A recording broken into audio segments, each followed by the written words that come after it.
Today I'm going to teach you about ratios. Firstly, we're going to talk about what a ratio is and finding the equivalent ratios, and then we're going to start simplifying them. So firstly, a ratio is when you're comparing something to something else. So for example, if we've got one triangle and two circles, the ratio of triangles to circles is 1 to 2. Now we say the 2 as in the t bit, which is this dot dot or this colon. So for every one triangle, there are two circles. Now to find equivalent ratios, this is the same as saying, let's say there's 2 triangles to 4 circles. Now I'll write underneath 2 to 4. Now this is a bit like when you're finding equivalent fractions. Whatever you do to the numerator, you do to the denominator to find an equivalent fraction. Well, it's the same with ratios. So on the left-hand side, we are multiplying the 1 by 2, and we do the same on the right. So the ratio is the equivalent. 1 to 2 is the same as saying 2 to 4. Now there's plenty more you can do with this. For example, you could go 3 to 6, and each time all you're doing is you're taking that 1 and we're timesing it by 3, and we're taking that 2 and we're also multiplying that by 3. So it's exactly the same ratio. Now, the next thing I'd like to think about is simplifying. So when it comes to sort of questions that you might have in papers, when you're simplifying ratios, it works the other way around. So for example, you may be given something like this, 10 to 15, and you may have to simplify that ratio. So the first thing to do here is, again, very similar to fractions. If you were to simplify a fraction, is you find the highest common factor. So in this situation, the highest common factor is the number that goes into both 10 and 15, which in this case is 5.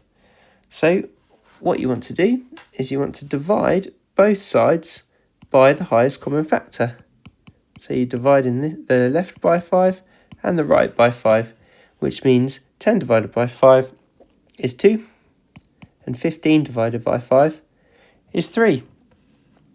Now, I'd like you to pause the video and try to simplify 16 to 12. Remember to think about what's the highest common factor.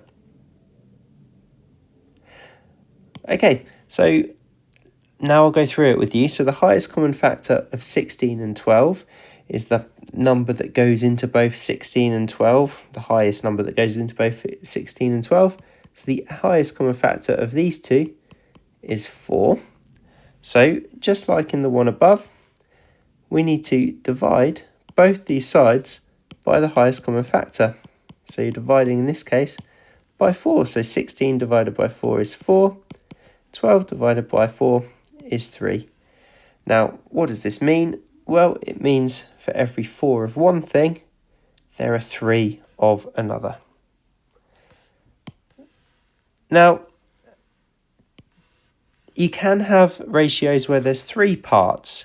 So in the bottom left, I'm just going to write a little extension. So for example, you may have 3 to 9 to 12. And it works exactly the same as if there's 2 parts. So all this means is that for every 3 of one thing, there's 9 of another and 12 of another. So if we're simplifying that, just like on these ones on this side, you find the highest common factor again. But this time we've got to find the highest common factor of 3, 9 and 12. So in this case, the HCF, or highest common factor, is 3. So we just divide all of these by 3 each time. So our answer for this becomes 1 to 3 to 4. Okay, I hope this is a useful video. Good luck when you're solving questions like this in the future.